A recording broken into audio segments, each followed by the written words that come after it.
आइए मेरे प्यारे भाइयों, कल हम आप लोगों को रासायनिक अभिक्रिया, रासायनिक समीकरण, अभिकारक, प्रतिफल एवं संतुलित समीकरण एवं असंतुलित समीकरण के बारे में बता चुके हैं। आज आप लोगों को पार्ट 2 में हम आप लोगों को कुछ रासायनिक अभिक्रिया के बारे में बताएंगे। सबसे पहले हम लोग लेते हैं संयोजन अभिक्रिया। संयोजन अभिक्रिया मतलब क्या होता है भाई? संयोजन यानी कि संयोजन मतलब क्या होता है? एक दूसरे को जोड़ना। यानी कि इसी से हम लोग परिभाषा निकाल लेंगे कि जब दो या दो से अधिक अभिकारक अभिक्रिया के पश्चात एक नए उत्पाद का निर्माण करते हैं, उसी अभिक्रिया का हम लोग क्या कहते हैं भाई? संयोजन अभिक्रिया। देखिए इसमें क्या हो रहा है, दो या दो से अधिक उत्पाद, जब दो या दो से अधिक अभिकारक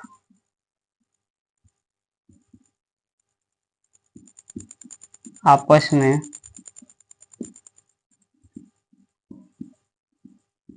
संयोग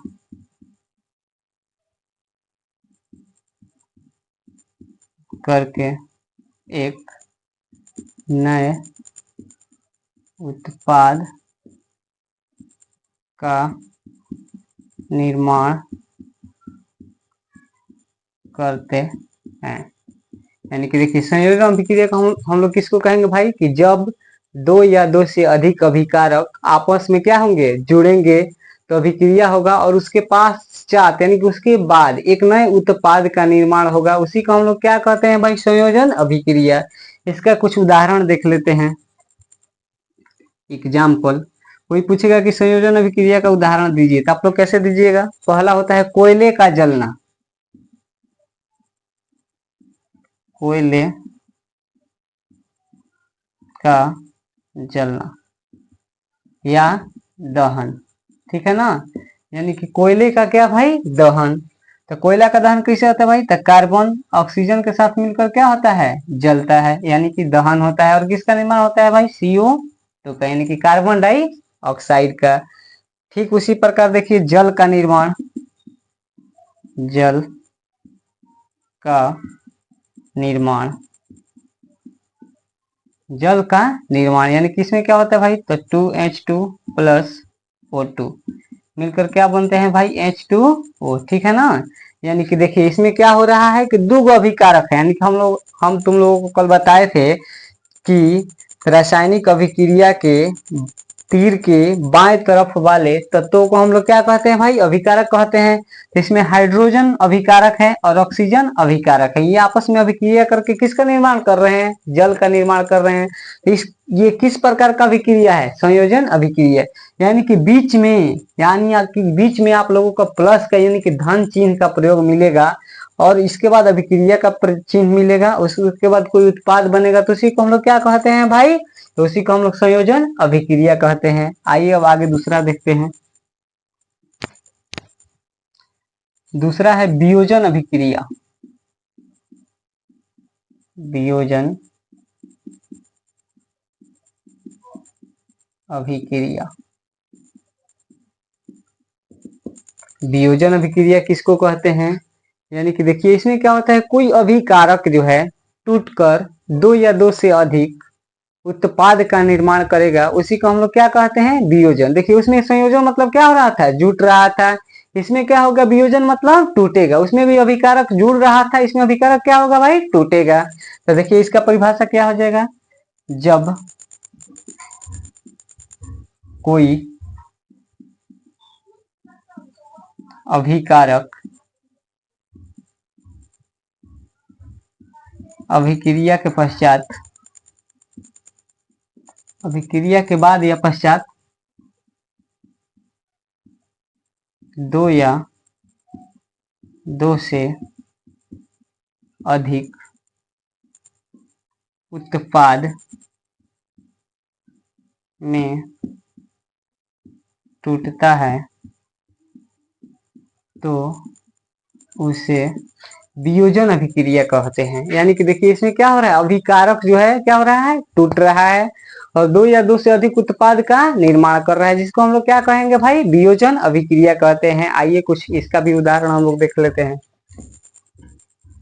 एग्जाम्पल में।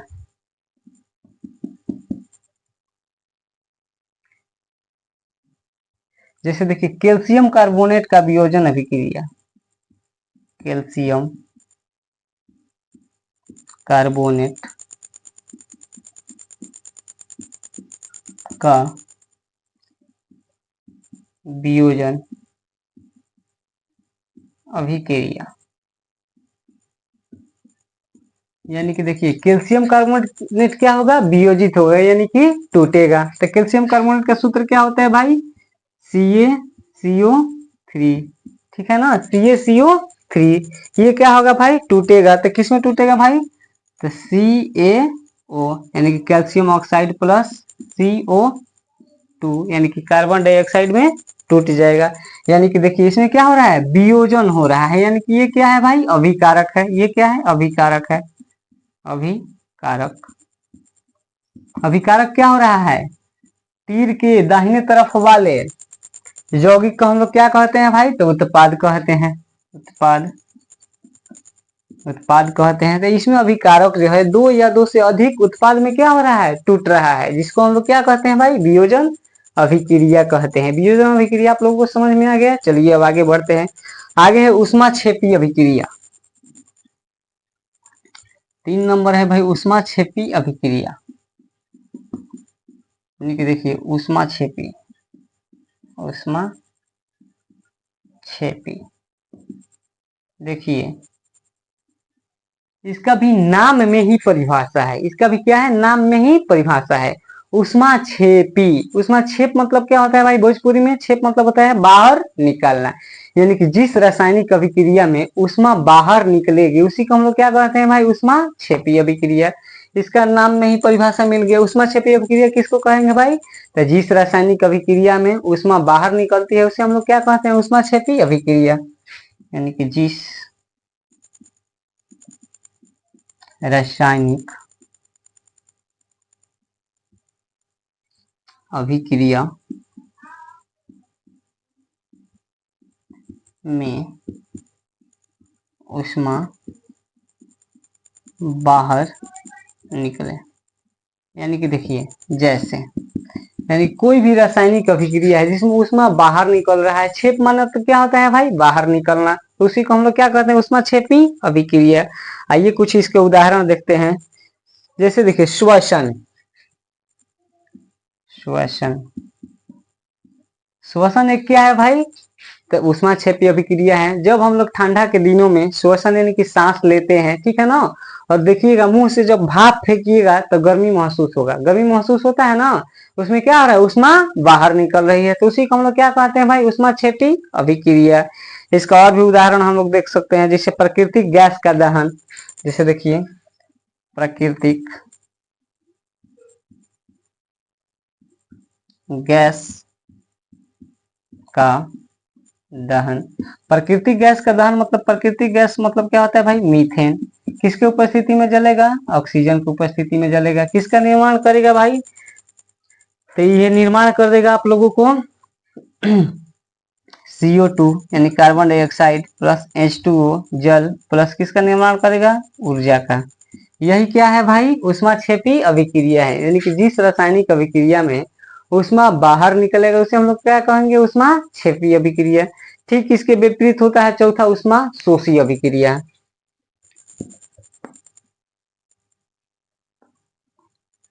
इसके बाद क्या होता है भाई, ऊष्मा शोषी अभिक्रिया। ऊष्मा शोषी अभिक्रिया, यानी कि देखिए इसका भी नामे में परिभाषा है। ऊष्मा शोषी मतलब क्या होता है, जब आप रासायनिक अभिक्रिया में कोई ऊष्मा अंदर जा रही है यानी कि बाहर नहीं निकल रही है, उसी को हम लोग क्या कहते हैं, ऊष्मा शोषी अभिक्रिया कहते हैं। यानी कि जिस रासायनिक अभिक्रिया में ऊष्मा का क्या होता है, अवशोषण होता है, यानी कि उसमें सोख लिया जाता है, उसी को हम लोग क्या कहते हैं, ऊष्मा शोषी अभिक्रिया। यानी कि जिस रासायनिक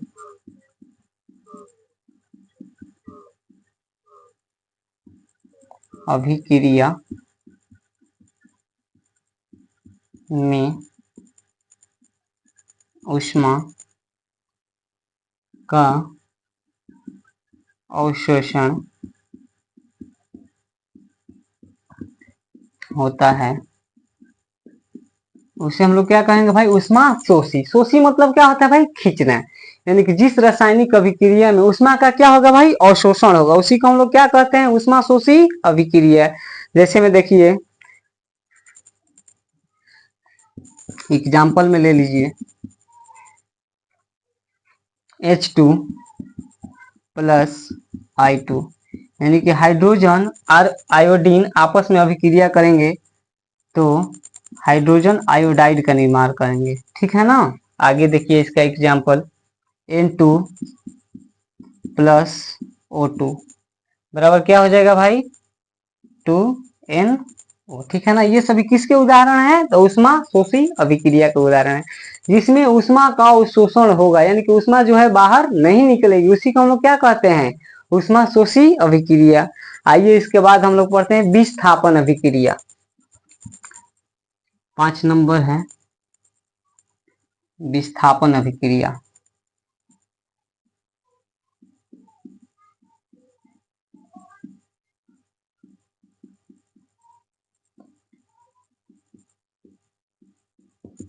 विस्थापन अभिक्रिया हम लोग किसको कहते हैं, यानी कि देखिए जब कोई अभिकारक प्रतिफल में जाने के बाद अपना स्थान को क्या कर लेगा, परिवर्तित कर लेगा, उसी को हम लोग क्या कहते हैं भाई, विस्थापन अभिक्रिया कहते हैं। यानी कि देखिए अभिकारक में है तो ठीक है, वही क्या होगा, प्रतिफल में जाएगा तो अपना स्थान क्या कर लेगा, एक दूसरा से बदल लेगा, उसी को हम लोग क्या कहते हैं, विस्थापन। आप लोग भोजपुरी में सुने भी होंगे कि उसको विस्थापित कर दो। विस्थापित कर दो मतलब क्या है, उससे स्थान अपना बदल लो। यानी कि जिस रासायनिक अभिक्रिया के अभिकारक प्रतिफल में जाने के पश्चात, यानी कि प्रतिफल में जाने के बाद अपना स्थान बदल लें, उसी को हम लोग क्या कहते हैं भाई, विस्थापन अभिक्रिया कहते हैं। यानी कि देखिए विस्थापन अभिक्रिया किसे कहते हैं, जब कोई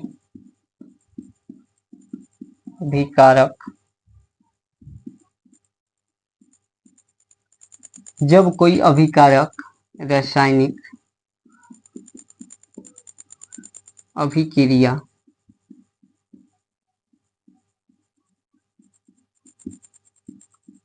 के बाद एक दूसरे से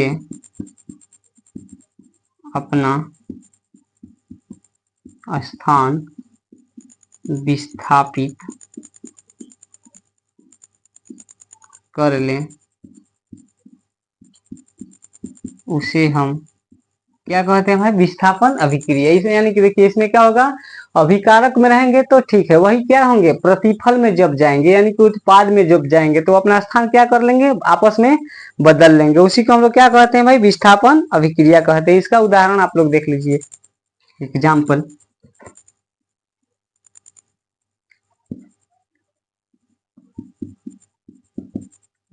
देख लीजिए, जैसे Zn प्लस CuSO4, ठीक है ना। यानी कि जिंक जो है कॉपर सल्फेट से जब अभिक्रिया करेगा तो किसका निर्माण होगा, ठीक है ना, तो ZnSO4, यानी कि ZnSO4 प्लस Cu, ठीक है ना। तो देखिए इसमें क्या हो रहा है भाई, तो जिंक जिंक किससे विस्थापित हो रहा है, कॉपर से, यानी कॉपर को जिंक विस्थापित कर दे रहा है, यानी कि जिंक जो है अपना स्थान क्या कर लिया, बदल लिया उत्पाद में जाने के बाद, इसलिए हम इसको क्या कहेंगे भाई, विस्थापन अभिक्रिया। विस्थापन अभिक्रिया कितने प्रकार के होती हैं, 2 प्रकार के होती हैं, एगो एकल विस्थापन अभिक्रिया, दूसरी द्विविस्थापन। तो ये किस विस्थापन का अभिक्रिया है भाई, तो एकल विस्थापन का है, किसमें कितना तत्व का विस्थापन हुआ है, तो एगो तत्व का विस्थापन हुआ है, यानी कि जिंक का कॉपर के साथ हुआ, इसलिए इसको हम क्या कहते हैं, एकल विस्थापन। इसी में अगर द्विविस्थापन किसको कहते हैं, तो जब अभिकारक के 2 अणु उत्पाद में जाने के बाद अपना स्थान को क्या कर लेंगे, बदल लेंगे, परिवर्तित कर लेंगे, उसी को हम लोग क्या कहते हैं भाई, द्विविस्थापन अभिक्रिया। आइए एक उसका भी उदाहरण हम लोग देख लेते हैं। जैसे देखिए Na2SO4 प्लस द्विविस्थापन का, द्विविस्थापन,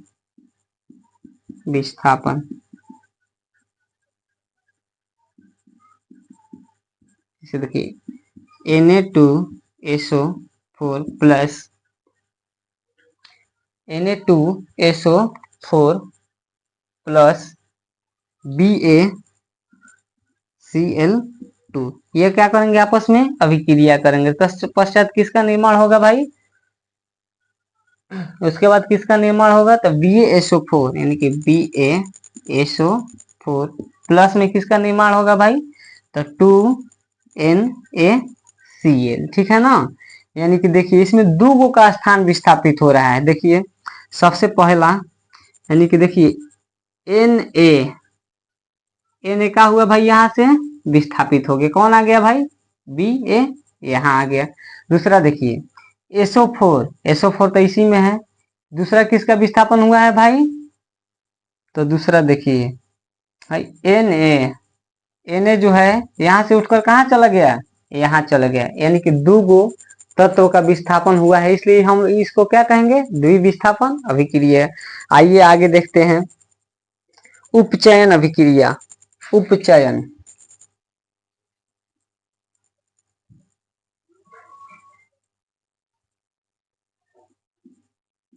उपचयन, ठीक है ना भाई। आगे हम लोग किसको देखेंगे, उपचयन अभिक्रिया को, यानी कि उपचयन अभिक्रिया किसको कहते हैं। यानी कि उपचयन में हम लोगों को दो गो बात याद रखना है। इसमें क्या होता है ना कि ऑक्सीजन जुटेगा, ऑक्सीजन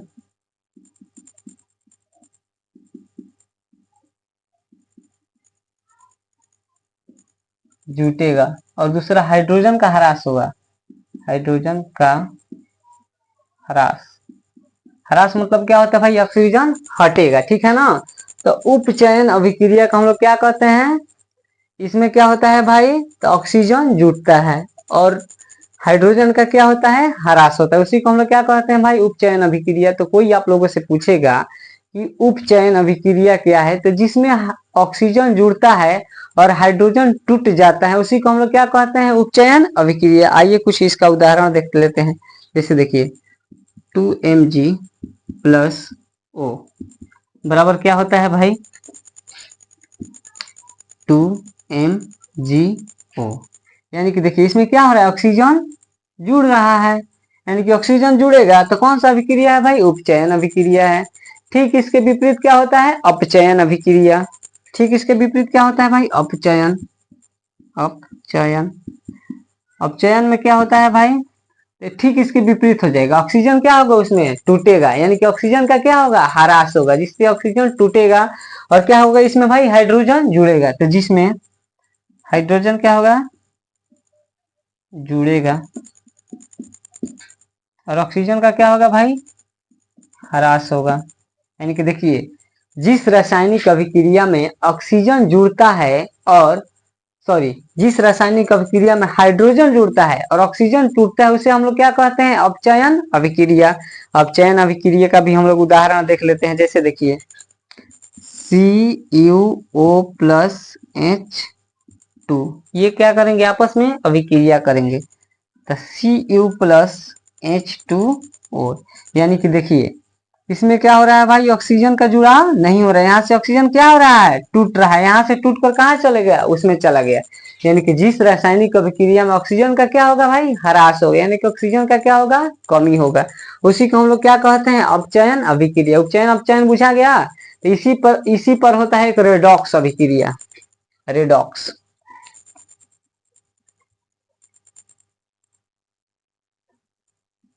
रेडॉक्स, रेडॉक्स अभिक्रिया किसको कहेंगे भाई, तो जिस रासायनिक अभिक्रिया में उपचयन और अपचयन दोनों अभिक्रियाएं हो, उसी को हम, इसके बाद क्या आता है भाई, तो रेडॉक्स अभिक्रिया। रेडॉक्स अभिक्रिया हम लोग क्या कैसे जानेंगे रेडॉक्स, तो देखिए जिस रासायनिक अभिक्रिया में उपचयन तथा अपचयन दोनों साथ साथ होंगे उसको हम लोग क्या कहते हैं भाई, रेडॉक्स अभिक्रिया। अभी आप लोगों को हम बताएं कि उपचयन क्या होता है, तो जिसमें ऑक्सीजन जुटेगा और हाइड्रोजन टूटेगा उसको हम लोग क्या कहेंगे भाई, उपचयन अभिक्रिया। अपचयन अभिक्रिया किसको कहते हैं, तो जिस रासायनिक अभिक्रिया में उसके विपरीत यानी कि हाइड्रोजन इसमें जुड़ेगा और ऑक्सीजन टूटेगा तो इसको हम लोग क्या कहते हैं भाई, अपचयन।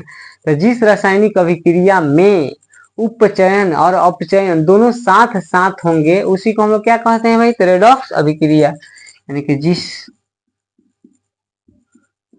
रासायनिक अभिक्रिया में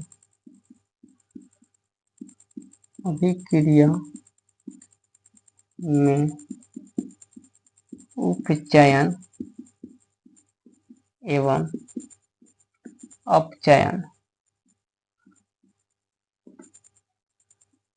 साथ साथ हो, यानी कि देखिए जिस रासायनिक अभिक्रिया में भाई उपचयन अपचयन क्या होगा, दोनों साथ साथ होगा उसी को हम लोग क्या कहते हैं, रेडॉक्स अभिक्रिया। एग्जाम्पल में देख लेते हैं, जैसे देखिए CuO प्लस H2, इसमें क्या हो रहा है भाई, तो Cu प्लस H2O का निर्माण हो रहा है। तो देखिए यहाँ क्या हो रहा है, यहाँ से ऑक्सीजन क्या हो रहा है भाई, टूट रहा है। तो जिस रासायनिक अभिक्रिया में ऑक्सीजन टूटता है उसको हम लोग क्या कहते हैं, अपचयन। ये कौन सी अभिक्रिया हो गई, अपचयन। ठीक इसके विपरीत देखिए, जिस रासायनिक अभिक्रिया में ऑक्सीजन जुड़ता है तो उसको हम लोग क्या कहते हैं भाई, उपचयन। उपचयन, ठीक है ना।